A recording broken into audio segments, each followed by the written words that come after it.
The potential final NASCAR race in Chicago gave us a lot to talk about. Oh boy, this is going to be a spicy episode.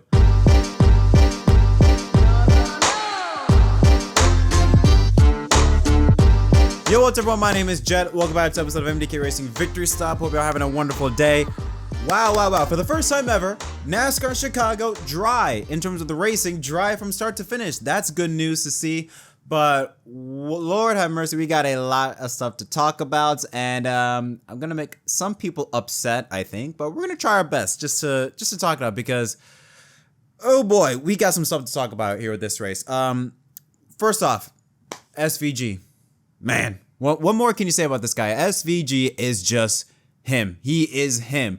Becomes the winningest international driver in NASCAR history now with his third career Cup Series win, his second win at Chicago, leading 26 of the 75 laps to take home is also his second career win of the season, and now is just one win away from tying Christopher Bell and Kyle Larson to become the winningest driver of 2025. That is crazy to say, and really, he was the guy to beat. He was the guy to beat. I mean, everybody had him circled him as the one to be, but I had a different driver, and that was Michael McDowell. Now, Michael McDowell, he led stage one. He won stage one. I believe he led the most laps with 31 in this race. It was actually kind of crazy. I believe there's only like 5 or so different leaders, but he led the most laps at 31, won stage one. Unfortunately, he had an issue, a throttle issue, where his throttle cable shredded. He had to go behind the wall, and that ultimately ended his day. I feel like he was maybe the only driver that could contend with SVG. He has some other drivers like Tyler Reddick and Ty Gibbs we'll get into, but to me, it felt like that Michael McDowell was the only one that could at least be within reach of SVG. But let's go through the running order because there's a lot of names that pop out. Look at this. Second through fourth, Ty Gibbs, Tyler Reddick, Denny Hamlin, who got, by the way, that 75 laps that he ran today, those were his first 75 laps that he ran. He didn't complete one lap of practice, one lap of qualifying due to his engine expiring in that practice session. But to go from last to fourth with virtually zero track time, amazing. Ty Gibbs, a great run for him once again. It seems like as the summer program is coming into play here, that 54 team is just getting better and better on all types of tracks, but specifically the road courses. That is to Ty Gibbs' advantage. He's one of the best on road courses, and he's putting that to use. But still looking for that win. He needs to win, I still think, in order to make it into the playoffs, but he's getting closer. Sandwiched in the middle of that is Tyler Reddick. Now, Tyler Reddick, he also had a really good car, had too little time. Once again, deja vu like last year where he was trying to run down SVG. This year, again, Tyler Reddick had fresher tires, much fresher tires, was making a ton of ground trying to catch up his way through the field. Ultimately, it didn't have enough time. It has to settle for third. Kyle Busch in fifth. Now, he spun earlier in the race, I believe in turn 7, spun earlier in the race by himself, was able to somehow rebound back to a 5th place finish. Now, him and Ty Gibbs are the only 2 drivers in Chicago in the NASCAR Cup Series to finish inside the top 10 in all 3 events. That is absolutely amazing for Kyle Busch. 6 is AJ Allmendinger, a great run for him. Ryan Preece, like I said, he's that driver that nowhere, but he'll somehow find a way to just be there at the end. Alex Bowman in 8th. We are going to talk about this one. Bubba and Bowman. Woo. 9th is Austin Hill. Started 30th, finished 9th. And Ross Chastain and Joe Logano, 10th and 11th. They also had a battle. Again, there was so much to talk about. We will get into later on. Ryan Blaney won stage 2, finishes in 12th. Larson, a quiet 13th place run for him. Zane Smith and John Nemechek in 15th. And Nemechek scored stage points. I believe he scored 10 or so stage points. A great day for him points-wise. 16th, quiet day for Chase Elliott. Riley Herbst, even with that contact that he suffered at the beginning of the race, was somehow able to get a top 20 finish. Chris Buescher, Catherine Legg becomes the first woman since Danica Patrick in 2017 to finish inside the top 20 in a NASCAR race. Great job for Catherine Legg. Had to race her way into the show, was able to avoid all the chaos. She had one incident in turn number 1 where she spun, I believe, by herself, but outside of that, she was basically clean, didn't get into any issues, and was able to come home with a top 20 finish. Excellent job for that number 78 team. Ty Dillon in 20th. He is advancing to round 3 of the in-season challenge because Brad Keselowski, the driver that he was going up against, was involved in that lap 4 crash. We'll discuss that later on. Josh Bilicki 21st, Justin Haley 22nd, Chase Briscoe 23rd. He also had a good car, but unfortunately, with 8 laps to go, he had a right front tire go down. Christopher Bell got spun, I believe maybe about 5 or so laps ago. He spun, I believe he had contact with another driver, but he spun, finishes in 24th. Eric Jones, 25th. Cody Ware in 26th. We will talk about him in a little bit. Austin Cindric in 27th. Bubba in 28th. Suarez, 29th. And Noah Gragson in 30th. The final 10 positions were all drivers either caught up in a accident or multiple accidents. Ricky Stenhouse Jr., Michael McDowell, Cole Custer, and then 34th on back. They were out of the race. Josh Berry, Carson Hocevar, Austin Dillon, Brad Keselowski, Todd Gillen, Will Brown, and William Byron. William Byron had clutch issues at the beginning of the race. They weren't able to continue onwards, and he was out after 1 lap. That tells you how bad Hendrick Motorsports' day was. Not just the 2014 with William Byron, but Hendrick Motorsports as a whole, their day was not good. Just to put it bluntly, they did not have a good day. And if we take a look at the point standings for the regular season championship, it is super tight now. The gap between first and second, between Byron and Chase Elliott, is now 13 points. In fact, from first place, William Byron, to 5th place, Tyler Reddick, 49 points is a gap. 43 for Hamlin, 19 for Larson, and 13 for Elliott. So by no means is this regular season championship locked up. Now, if we take a look at the point standings in terms of the playoff grid following Chicago with 7 races to go, nothing much has changed outside of Shane Van Gisbergen moves into the 5th seat with 11 playoff points to his name. Ryan Blaney has 9 playoff points to his name that in terms of drivers that are locked in. Reddick, still once again the only driver that has a 2-race gap at the moment on the playoff cutoff line. Chris Buescher remains 14th plus 39. Bowman remains in 15th plus 35, but Bubba Wallace, he is now 2 points above the line ahead of Ryan Preece. Allmendinger 43 points below, Eric Jones 46, and Kyle Busch back in the top 20 at minus 50. Now, why is Bubba Wallace only 2 points above the cut line? Let's get into it. The Bubba and Bowman brawl on the racetrack. Now, we know the history between the two drivers. It seemed as though that maybe the beef was squashed. I mean, the two had a little bit of banter going on at the in-season challenge because they were obviously going head-to-head. But, all right, let's set the scene. Let's get some context into play. Alex Bowman was on much fresher tires. I'm talking about 20 or so lap fresher tires ahead of Bubba Wallace. Bubba was a sitting duck. I mean, he was doing everything he can to hold off not only Bowman, but also 4 or 5 drivers behind Bowman, and they were all stacked up together. So Bubba was clearly trying to hang on for dear life to be able to keep on to, I believe, his 6th or 7th place position, because not only, like I said, he's going up against Bowman for the in-season challenge, and he's trying to get as much points as he can in order to stay above the cut line. He was not able to get any stage points at all. He spun earlier in the race, got hit by Kyle Larson because Larson decided just to dive bomb into a corner that was clearly not going to work. So Larson wrecked Bubba, but somehow Bubba was able to rebound and was in position to potentially get a top 10 finish. All right, that's the scene. Bubba's trying to hang on, Bowman on much fresher tires. Now, Bowman did initiate contact. All right, let's call it spade a spade, and I will be fair. Let's call it spade a spade. Bowman did initiate contact with Bubba, but then Bubba retaliated. And retaliate continued more. I will admit Bowman did start it, but Bubba did escalate it, and it got really heated. I mean, right before the final turn heading into the front straightaway, Bowman got alongside Bubba. Bubba comes around, hits Bowman, moves him out of the groove, and then Bubba on the inside of Bowman then tries to come up and nearly wrecked himself on the straightaway. They were able to keep it straight going on, but you knew that, all right, next time that happens, Bowman is not going to let out the gas. Going in turn number 2, Bubba slides up again, not clear, and this time Bowman was not going to let off the gas. The two make contact. Bubba spins into the inside while he goes. Now, all right, let's who is at fault? Who is at fault here? Now, okay, because of the history between the two, many people assume that, all right, Bubba is going to put hands on Alex Bowman. I know many people mention like the height difference, but Bowman looked like he wouldn't hurt a fly, while Bubba, it gives me the type of vibe where he would fight someone. But surprisingly, the conversation was very chill, very calm conversation. I'm sure there is some like agree to disagree, but it looked pretty casual. Both left smiling, and I'm surprised. Honestly, I'm very surprised and impressed with Bubba and his maturity, because definitely history has showed that 3-4 years ago, Bubba would not have acted like that. He would have been way more aggressive with Bowman face to face. Who is at fault? Because I see so many people that are saying Bowman did that on purpose. And I see a lot of people saying, Bubba did that to himself. Bubba wrecked himself, da-da-da-da-da. They keep calling, or they'll say Bubble's not a good driver and all that bullshit, all right? I'm going to tell you this straight up. It's a racing incident. Again, did Bowman initiate it? Yes. Did Bubba escalate it? Yes. But honestly, I loved it. That battle was so much fun to watch. I don't care. All right. No one got right hooked. And that's another thing I want to say. Bowman did not right hook Bubba. He did not. All right. Anyone that says that, you're smoking crack. I'm sorry. He did not. Okay.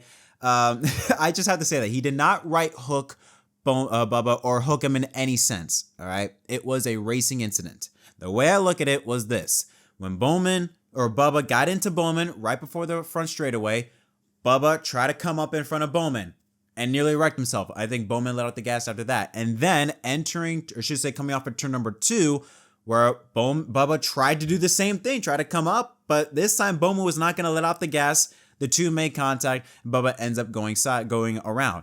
I don't think it was malicious. I don't think Bowman let off the gas. I think he just kept his foot on the throttle and be like, listen, I'm here. I'm not letting off. Whatever happens, happens. I do believe that, but I don't think it was malicious in the sense of Bowman's mindset was, I'm going to wreck this guy. I just don't see that because it doesn't look like that. Like the footage that we see, it doesn't give off that appearance that Bowman tried to end Bubba's career and coming out for turn number 2. To me, it was a racing incident. It was drivers going hard. You could say both of them did things that maybe probably should have thought about, but it was a racing incident. It was fun. Unfortunately, Bowman got the bad end of the stick. There's really not much more you can say about it. Like, I don't know what else you can say about it. I know that anytime it's Bubba, it's always much more than that. People always got to include something bigger. They always got to include his race. Or they always got to include 2020. They always got to include something more than that. It's a racing incident. I hate that anytime it involves Bubba, it's got to be something much more than that instead of staying within the context of racing. It is a racing incident. Now, could it carry over into Sonoma? I don't know. Possibly. I don't think it would be wise considering the position Bubba's in. I mean, he's only 2 points above the cut line. If I'm him, I would be focused on just trying to get as many stage points as I can and not worry about Bowman. But I just thought, man, damn it, that sucks. Because obviously I'm a Bubba fan, but at the same time, like, listen, hey, it's a closing laps. It's like, what, 10 or so laps to go in the race? You're not going to let off the gas. And you also have to look at the situation. Like, do you blame Bubba for a race like that? For him chopping off Bowman, trying to be very aggressive, hitting him? Do you blame him? No. He's got 5 or 6 cars that are right behind Bowman so that he knows, and he's on older tires. So if he gives a position to Bowman, he's going to give the next 5 or 6 spots away like that. And again, he's fighting to stay in the top 16. So yeah, he's going to be aggressive. But you also understand with Bowman's side, he's on fresher tires. He's trying to make up as much ground as possible. They're also racing against each other for the IC challenge. Bowman knows, listen, I got fresher tires. I got a whole pack behind me. I'm not letting off the gas. It was the perfect storm. The perfect storm. The right drivers, the right history, the right track, considering what happened a year ago, it all blended in together. And I feel like we should be remembering this as just a fun battle. Like, ooh, now we got a rivalry to talk about. Ooh, let's see what happens next week. But instead, because since it is Bubba, people got to make it much bigger than what it is. And that is very disappointing to see. So yeah, final thoughts on that. Just a racing incident, nothing more, nothing less. I think you could say both are at fault or none are at fault. I don't think one is more over the other. Again, you could make the argument that, yeah, Bubba kind of did put himself in that situation. You could also make the argument that Bowman could have maybe let out the gas, could have maybe lift a little bit. Like, it's just a racing deal. Like, why we gotta make it bigger than what it is? Now, one thing though that was a big deal was NASCAR and their officiating, because oh boy, did they cause quite a stir here today. Multiple occasions where a caution should have come out much earlier than it did. And then, of course, we have to talk about the conclusion of the race involving Cody Ware. I say that because on lap 31, Josh Berry got hit by Eric Jones and slammed the right side wall very hard. And it was obvious that Josh Berry was not going to be able to continue. However, NASCAR waited about a minute and a half until they threw the yellow, which very confusing, because it was also, it's not like they're at Mexico or at Watkins Glen where there's a lot of runoff area. There was no runoff area here. So it was a very, very dangerous position for where Josh Berry was in. And he wasn't the only one. There were also multiple drivers. Like you look at Catherine Legg, where she spun in turn number 1.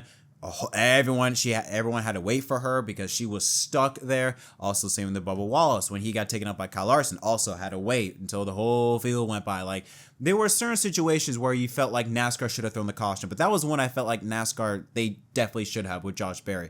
It definitely did help with strategy because it flipped the whole field upside down, because you had some drivers that were able to take advantage of going on the pit road, making their adjustments, getting their fuel and tires because of how long Josh Berry was stopped on the racetrack before NASCAR threw the yellow. I thought that was unacceptable, to be honest with you, because they should have, I think. But of course, the ending of the race is what got everybody talking about, where Cody Ware lost brakes entering turn 6 and went head on, huge contact into the tire barriers. Luckily, he was okay. But NASCAR did not throw the yellow. They waited about 9 seconds after Cody Ware hit those tire barriers is when SVG took the white flag. And it wasn't until, I believe, when SVG entered turn 2, I think is when then NASCAR threw the yellow. Now, should have NASCAR thrown the caution? I'm going to be on the fence with this one. I feel like NASCAR was damned if they do, damned if they don't. Let's talk about the first part, about how they should have thrown the caution, because, I mean, Cody Ware, he flew into the barriers. I mean, he had no brakes. He hit that wall a ton. You also have to remember, you look at last year in 2024, Kyle Larson also hit the tire barriers. He didn't lose any brakes, just drove in way too hard, and NASCAR threw the caution about 2 seconds after it happened. Cody Ware hit the wall, and 9 seconds later, NASCAR still didn't throw the yellow. To me, I don't know what it was, but I feel like NASCAR, they were very relaxed on their officiating, which I get it. You don't want little cautions to come out to just interrupt the flow of the race. I get that. I also do believe why they maybe did not have to throw the caution was because of the threat of weather, because right after SVG took the checker flag, it started to rain. So I don't know, maybe that influenced NASCAR's decision to be like, hey, listen, we got rain in the area, and if we go to caution now, we may not get back to racing. So to not cause more chaos, let's just let it go green. I get that on one side, but again, it happened about a minute and a half after. There were still cars going by Cody Ware. That could have been a very, very big deal. You also have to consider the fact that if NASCAR were to have thrown the caution, there would be a fan base or portion of the fan base that would have been like, NASCAR, of course, they throw in the yellow, gotta manufacture drama, gotta script shit, they gotta do it, which... Again, NASCAR, they kind of built that, but it's like, what do we do here? It's like, do we throw the yellow? Do we not? Regardless, we're going to get some form of backlash. Ultimately, I don't mind the decision, but I would have much preferred they threw the yellow in that case. Now, I do know that I think based on a tweet I saw that NASCAR didn't know the reason as to why Cody Ware was in the barriers. But again, I talk about what happened with Larson last year, where they waited about 2.5 seconds after he was in the barriers. Why 9 seconds later, still nothing? I don't know. So yeah, it's like, again, I'm trying to understand from both sides, trying to understand NASCAR side where they didn't see it, but it's like, I don't know. To me, not a good job on the officiating side of things today. In my opinion, I think it was not... It just wasn't the best. But yeah, I think just with that compiled with the Josh Berry incident, it was just very shocking on how laid back NASCAR's officiating was, where we're so used to them being able to call a yellow for the littlest of things. There was one moment, though, that was very interesting. Well, I should say interesting, but there was one moment during the race where they threw a yellow for a medical emergency. Apparently, there was a spectator inside the track that needed medical attention, and they needed an ambulance. And with it being a street course, They needed the ambulance to get into the track and get out of the track. So they had to throw a yellow. I've never heard of that before, but hopefully that person is okay and nothing serious is going on there. So other than that, from a race perspective, outside of the yellows, fun, lot of fun. What was not fun? TNT. Maybe it's just me, and we're still like coming off of Prime 2 weeks ago, but it was better than Fox, but barely. I mean, I don't know what it was. First off, I appreciate them being at the track, unlike Fox, but it felt like another race. It didn't have that grand experience that you had with NBC. I was very surprised on how they kind of treated this race as it was just another race. I felt like it didn't feel big, it didn't feel special. It just felt like, oh, it's just another race, which shocked me considering how NBC approached it when they had it for the 2 years. They made it feel like it was one of their crown jewel races, where TNT, they only got 5 races. I would argue that outside of Indy, Chicago's their biggest race, and they again treated it like it was really nothing. Not to mention the commentary. While it was really good, I really enjoyed the commentary. I felt like they really got into it the last 15 laps when that battle with Bowman and Bubba was happening. But the worst thing, the camera work. The camera work was appalling.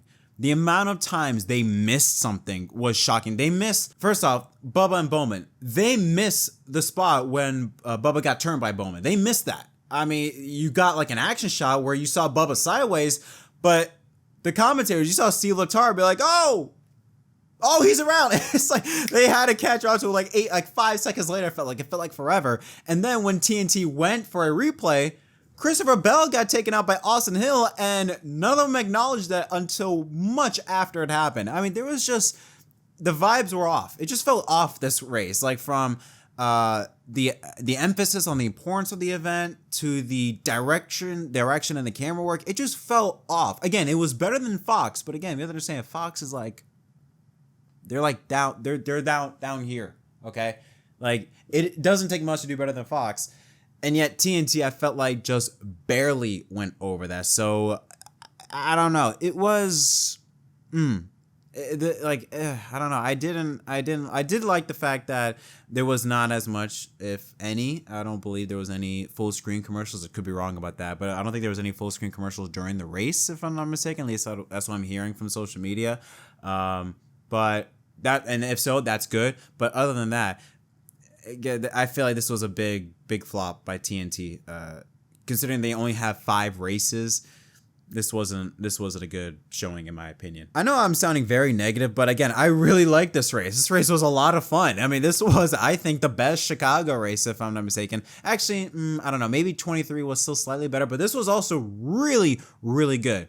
Scale 1 to 9, I give it an 8. 8 out of 10. This was a very fun race, I thought. I mean, it was wild for the very beginning. I forgot to mention this, but we'll throw it in here. On lap 4, you had Carson Hocevar just completely dive into the outside wall after he clipped the inside wall and created a traffic jam on lap 4. I will be posting a video either probably tomorrow or maybe Tuesday about the future of NASCAR in Chicago, because I know there's a lot of questions swirling about that. I do hope this race returns. I do. I would love for Chicago to return. I feel like finally now, like this was the first time where we got to really see the potential of it, because it's been hampered by rain the last 2 years. I hope this is not the end, but if it is the end, thank you. Thank you, NASCAR, for trying out with Chicago, trying something new. Now that we know that, hey, we can go street racing in NASCAR racing. I hope it's not the end, but if so, it was a great way to cap it off. But what are your thoughts on this race? Let me know in the comment section down below. As always, don't forget to leave a like and subscribe for more content. Until next time, my name is Jet from MDK. Thank you so much for watching, and I'll see y'all next time.